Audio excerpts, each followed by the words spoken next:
Hello and welcome to Good Game, the show for gamers, by gamers. I'm Banjo. And I'm Junglist. It's our last show for the year, and the amount of games being released is borderline ridiculous, so we've resorted to drastic measures. We're going head-to-head, presenter versus presenter, in a game of speed rating. Now, we've only got a half-hour show, so that gives us 15 minutes each to review as many games as possible.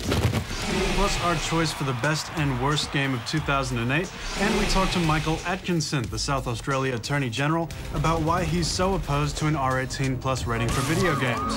Bring it on. Oh, wait, Jung. I think it's time to guess the game for this week.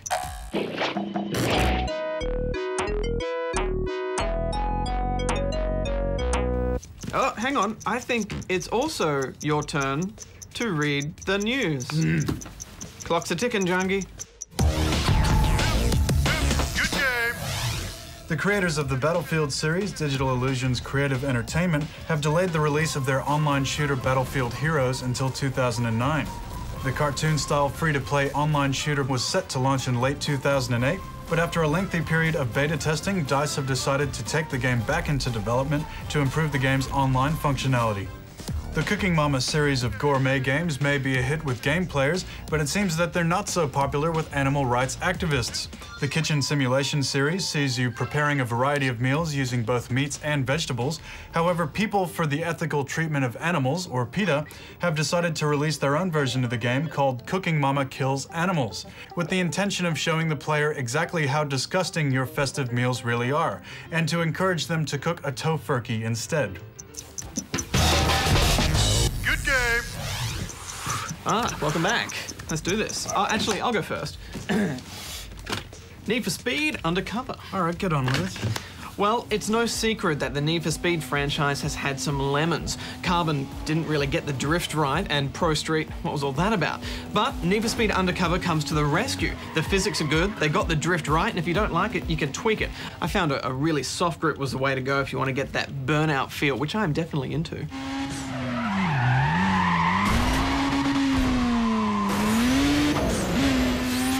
It looks a bit like an open world racer. It does look like that, and some of the race types are open world, but the best thing about Undercover is that when you're in a race, the yellow bumper bars go up, so you don't have to worry about navigation and you can just focus on the race. It's a fundamental problem that all open world races have, so don't fear the yellow bumper. It makes you focus on the race. It's a good thing. Well, it's sounding pretty good so far. Any complaints?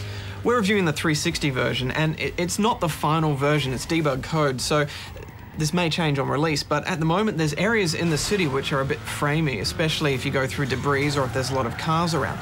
Also, there's no day-night cycle or weather effects, and by hour 6 you really start wishing for a change of scenery.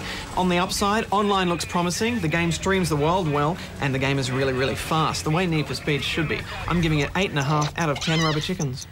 Badge, I noticed every time you upgrade, it either asked you for Microsoft points or in-game cash. Yeah, it's kind of blatant like that. It's kind of like, look at the kitty, you know, and I think we're going to see more of that in the future, John.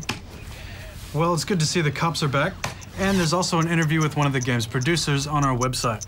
You're up, Jung, your turn. Good game. What do we got here? Well, For lounge room crooners, there's a new Singstar coming to the PS2, this time featuring some of the best and most well-known songs from some of Disney's movies. It's got a few great ones and some aren't so great. I'm giving it 5 out of 10 rubber chickens. Oi, that's cheating. There's much more to say than that.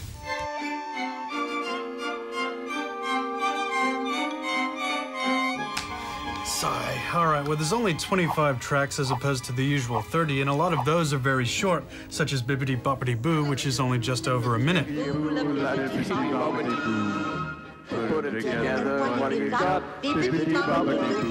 And when you think Disney, you think kids, but a lot of the tracks in this game are actually really hard to sing.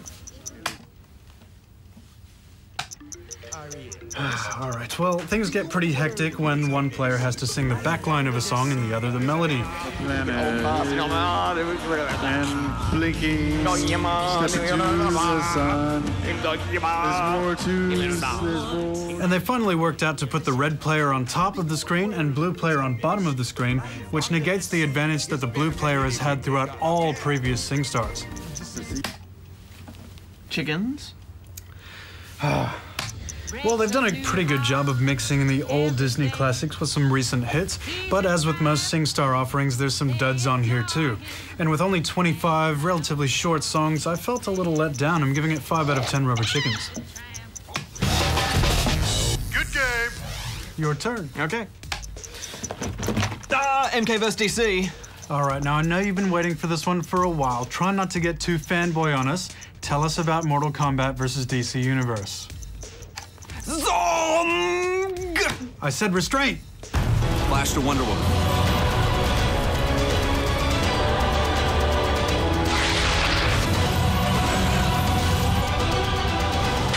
You were supposed to die when the clown exploded! Sorry to ruin your night, Joker. Round 1. Fight. When I first heard about Mortal Kombat vs. DC Universe, I thought, okay, Raiden vs. Batman, Scorpion vs. Lex Luthor, is this going to ruin two universes that I really love by doing some sort of lame crossover? But once you see the care that's actually gone into these characters, any thought that this would be a bad game kind of was smacked from my head like a giant uppercut of reason. Seeing these characters move with so much detail and animation for the first time is a wonderful thing for anyone who's a fan of Mortal Kombat or the Justice League and, DC Universe. Batman looks like Batman. Sub-Zero, his eye shatter sounds like it should. Every character has been done justice, from their fight style to the way they look. Characters get torn up and battle-scarred as the fight progresses. If Sonya gets you in the air, it's all over. The Joker has lots and lots of abilities, but they don't seem to do much damage. Wonder Woman's better at close combat, whereas Green Lantern is much better at long range. And Midway have done a pretty good job of picking the best of the bunch. I mean, there's always going to be someone you wish was in it, like I was hoping maybe for Reptile Cyrax or maybe Hawkgirl, from Justice League. What about the fatalities, though, Bet? Well, I only had time to work out one, and that was from Baraka, and it was pretty average, to be honest. I think the M rating really holds this back. It's got less gore than we're used to in Mortal Kombat, and maybe it's DC Universe not wanting their characters cut up and exploded, and you can kind of understand that. They're pretty classic characters. But then Liu Kang dropped an arcade machine on my head, and it reminded me that, hey, there's still some of that Mortal Kombat humor in here, so that's a good thing. Fatality. But, speaking of the story, it's more story than we used to for a fighter, and that's a really good thing, especially the way it links into all the different fights. First, I need answers. Release Liu Kang, or I will take him from you. Back in the 16-bit days, Jung, Mortal Kombat was the only game I played. I loved it, and it was part of that magical time with those surge of fighters like Killer Instinct and Street Fighters, and even though I know these serious fighters like Dead or Alive and Soul Calibur have their place now, but this is my kind of fighter because it remembers the fun, and fireballs and electric handshakes are fun. I'm giving it 9 out of 10 rubber chickens. Whoa, where are you going? I gotta learn all the fatalities, Jung. No, there's too many games to review. We gotta do it.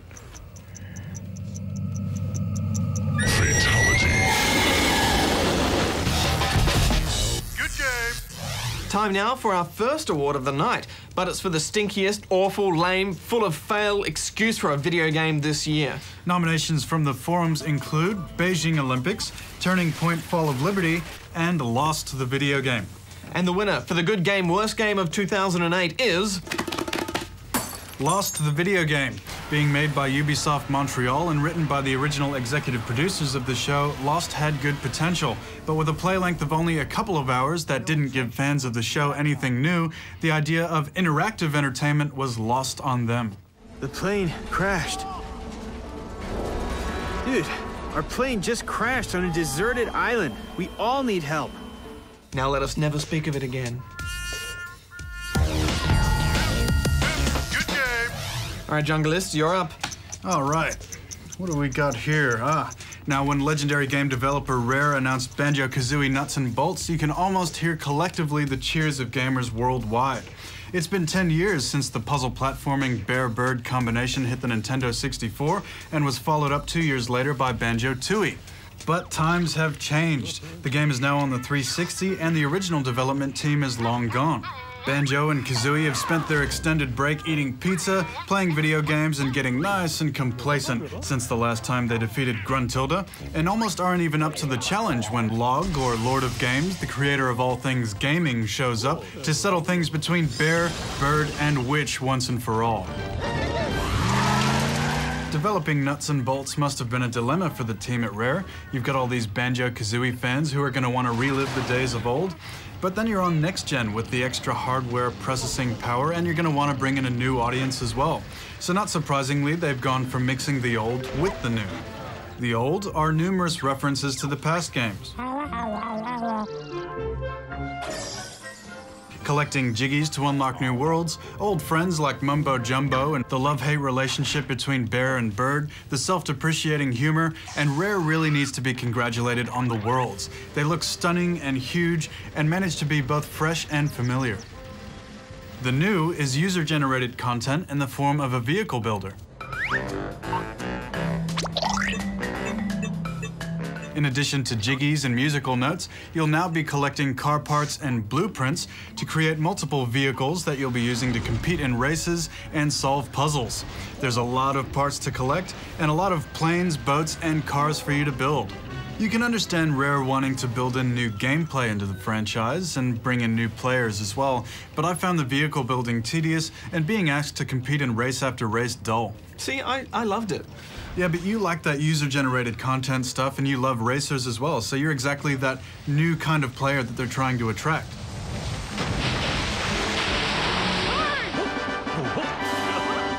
And I agree that the mechanics of building the vehicles is well done. There's blueprints for the less creative and freedom for those who want to experiment with aerodynamics and the laws of physics.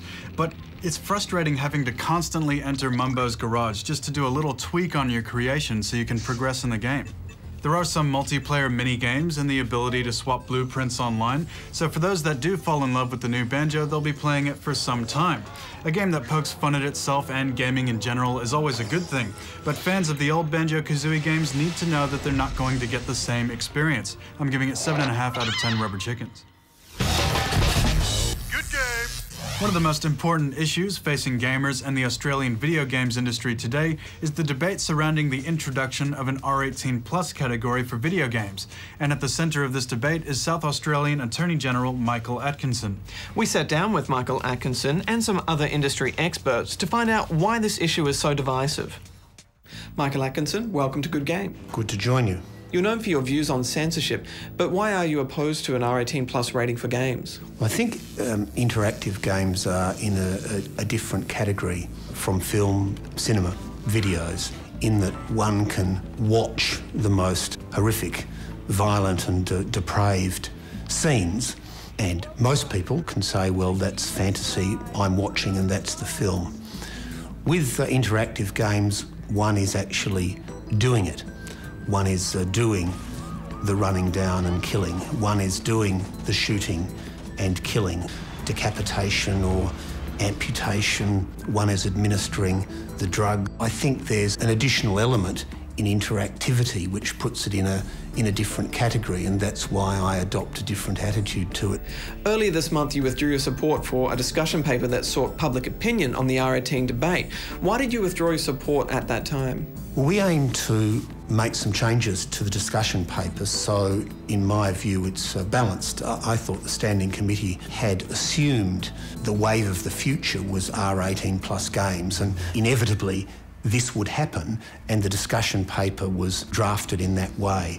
I think we'll just rewrite it a little bit to include some of what I think are the most horrific examples of extreme violence in interactive games, and then that discussion paper will go out. I have to say, I don't think it'll make a hell of a lot of difference one way or another, because most people in this area have already made up their mind. Many people have made up their minds, and one of those people is Tom Crago, the president of the Game Developers Association of Australia. I absolutely agree that children need to be protected from inappropriate content. The problem is that under the present system, they're not. There are games being released in Australia that are classified in the M bracket that otherwise in any other country in the world would be classified as R.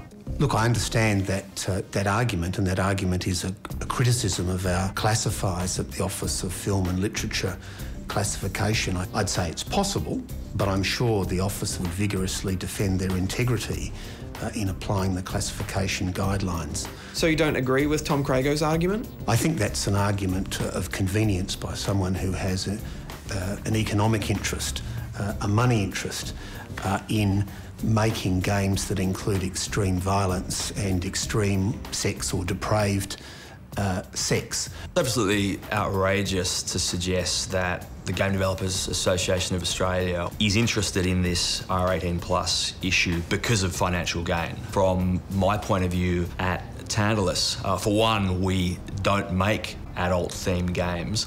It really is just about fairness, about common sense, and about the rights of adults in Australia in whatever art form or media to access content that's designed for them. And there are more adults playing now than ever before. In a recent study by Bond University, it was found that the average age of the Australian gamer is 30 years old, and it also gives some insight into the public perception of the R18 debate. What we're finding is parents aren't aware that there is this absence of an R18+ classification. In fact, 63% of all adults in Australia that we surveyed said they weren't aware that there wasn't an R18+ classification. When you ask them, should there be, 91%, regardless of whether or not they play games, say that we should have an R18+ classification. Why? Because it would make it a lot easier, particularly for parents, to make decisions about the games that are available in their homes. Absolutely bogus polling. Whoever pays the piper calls the tune. All the research in this area is funded by the Interactive Games Association and the gigantic multinational corporations that stand to benefit from R18+ games. The research is trash. What if the discussion paper returns a similar result? Will this influence your decision on the R18 category? Well, I come to it from the assumption that interactive games have a higher impact than cinema or videos or theatrical production. My view is that in the last 12 months, I think only 3 games have been refused classification. Some of those were remodelled and then admitted with lesser violence. Gaming can be fun without having extreme violence or depraved sex. That's all I'm about. Well, it's not Michael Atkinson's place to tell me as an adult Australian what I should be looking at. I've got the right to make those decisions myself. While it's true that only 3 titles were sent back for modifications this year, as far as I'm concerned, it's 3 too many. Quite frankly, I think the most important thing that could happen is that we have an honest system rather than a system that pretends that adults don't play and that confronting themes aren't available. Absolutely, there will be an R18+ classification for video games in Australia. Realistically, though, I think we're going to have to wait until there's a new Attorney General in South Australia. Are there any circumstances under which you'd change your position on game classification? Well, I think there are circumstances in which I would change my mind. I'll be interested to see what the reaction is to the discussion paper and how the debate unfolds. But the bad news for the gamers who send me threatening and abusive emails is that if I'm eliminated, as they ask, then I think there's other Attorneys General who will rise to take my place. We should also mention that despite Michael Atkinson's opinion that the Interactive Australia 2009 survey was bogus, Bond University's Jeffrey Brand has sent us a written response stating that the survey was written independently by a team of Bond University academics, was fielded by an impartial international company, Nielsen Research, and that the statistical analysis was performed following the highest international standard of research ethics. So what's your opinion on all this? Should video games be considered more dangerous than film, books, or TV? Or should it be treated the same? Hop on our forums and give us your thoughts. Good game. All right, your turn. All right. Ah, Wii Music. Are you ready to scat? Always. Wait, what's the scat?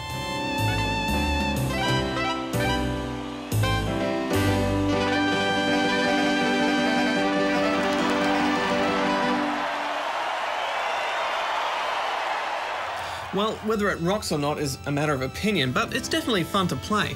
There's a few things you can do in Wii Music. You can have a jam session with friends, do some solo impro on your own, or take part in various mini-games. It's a really weird selection of songs from Super Mario Brothers to Daydream Believer, but all of the sounds kind of sound like they've been ripped off a cheap electronic keyboard. The saxophone and the trumpet, though, are definitely fun to belt out some tunes with. Yeah, you know, when we were jamming along to Daydream Believer, it was actually pretty enjoyable. I'm with you, Jung. There's some really clever parts to this game, like the way you can improvise all over the track without it ever sounding off-key, and also some instruments let you change the pitch and also play the chord or the melodies at your leisure. How freaky is it, though, when you stop conducting and the whole orchestra just looks at you at once? It's kind of zombie-like, isn't it?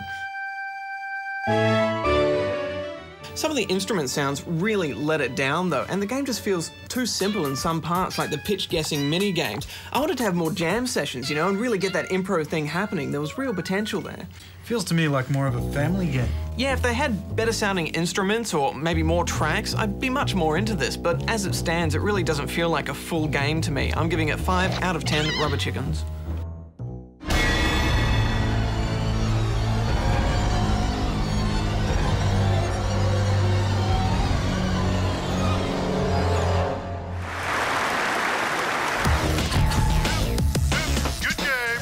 All right, your turn. Well, earlier in the episode, I reviewed Singstar, and let's be kind and say imitation is the greatest form of flattery, as Xbox released their new karaoke game, Lips.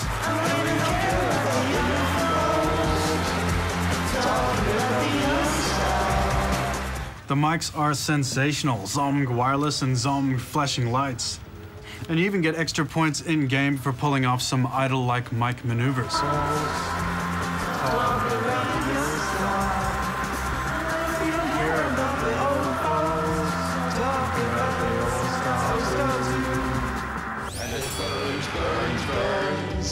As well as a normal head-to-head mode, there's a kind of Street Fighter mode and a bizarre kissing one.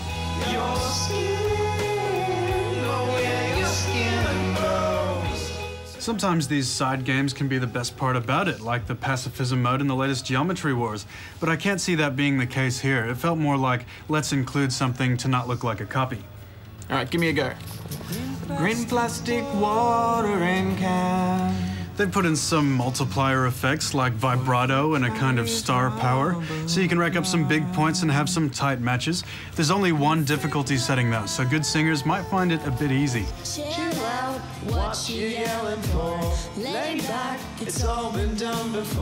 In Singstar, the words are below the video, whereas in Lips it's overlaid, so it helps to know the song pretty well, as it can be tricky to follow the lyrics with so much happening on screen. Being able to join the game at any time by shaking the mic is great, though. For the girls in the 80s. There's 40 tracks on the disc, with more available for download for a fee, and I think they got the mix pretty right. You can plug in most MP3 players to sing along to your own rights-free music, but you don't get the lyrics. So unless you're into hearing your own voice amplified through a TV, you might as well stick with your ordinary sound system. I've done a fair bit of the singer's role in Guitar Hero World Tour and Rock Band, and Lips and Singstar just reinforce how bad the singer's role in those games actually is. Even given the way better mics, Lips has a fair bit of catching up to do on the Singstar franchise, just with the number of songs alone. But at least now 360 owners can satisfy their need to sing. I'm giving it 7.5 out of 10 rubber chickens. Your turn. Okay. Prepare yourself for a cooperative spam fest, the likes of which you've never seen. Left 4 Dead is a zombie shooter for PC and Xbox 360.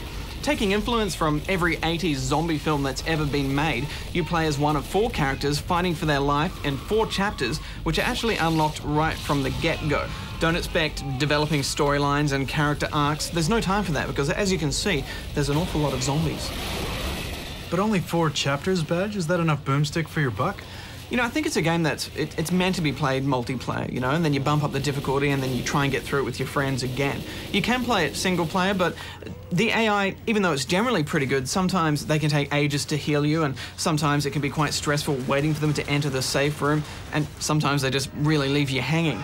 You mentioned difficulty, but the hook of this game is the progressive AI. It's supposed to change things according to how well your team is doing. Did you see much of this? I have a feeling it's working in the background, but the only time I really noticed a big change of pace was if you sit still for too long, a horde of zombies just come after you to remind you to keep going. But there was one round where I noticed we were doing a little bit better, and then when we got to the checkpoint for ammo and weapons, they were a bit further on. There was no selection there. So, you know, I think it's there, but it doesn't have the impact that I thought it would have. There's a very clever way enemies spawn. They only spawn out of your line of sight, and this means that you never actually know where they're going to come from. Sounds good so far. What's the versus mode like? You can play as infected or a survivor, and you know, we're only able to test it out with 2 people, so I haven't been able to explore it fully, but it's got potential there, I think. It can be quite thrilling seeing a large number of zombies charging towards you with only a pistol in your hand, and especially when it mixes it up with the different types of enemies in the game, like the smoker, the witch, the tank, and the boomer. Truthfully, it's not much fun to play on your own, but with friends, Left 4 Dead is an exciting experience, especially on the hardest difficulty setting. It would have been nice to have more choice in weapons, Jung, but I think kind of keeping that simple also makes everybody's role clear and important. I'm giving it 9 out of 10 rubber chickens. Good game. Phew, what a marathon of gameage that was. But which one of us won the speed rating thing? Well, let's see here. There's like a small hand and a big hand. I don't know what the deal with that is, but stuff to find out. Lucky we're not chess players. We both have to drink a big glass of fail ale, though, because we failed to bring you all the reviews we planned on the telly. But the stuff that we left out, including Wrath of the Lich King, will be up on the web, so be sure to check it out. Now, did you guess the game for this week?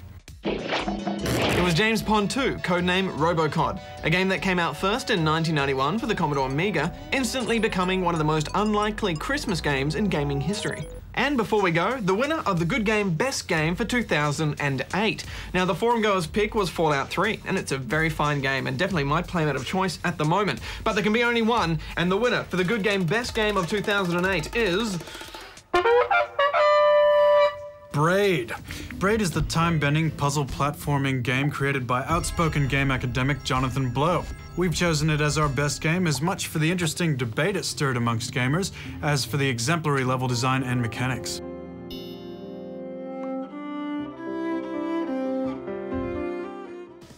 Congratulations to Braid. Well, that brings us to the end of this show for the week and the year. We're going to take a break now, but Good Game will be back in February. You can find extended interviews with developers behind many of the games from tonight's show on our website, as well as a free download of the Good Game game, Office Wars. To all our forum posters, thank you very much for your comments and your feedback. To all our guests, thank you very much for your time. And thank you for watching. May all your games be good ones. Junglist out. Bajo out. Let's get out of here.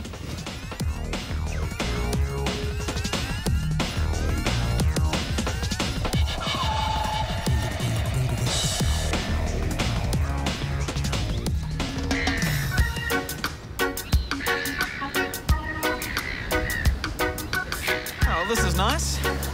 One for you, Badge.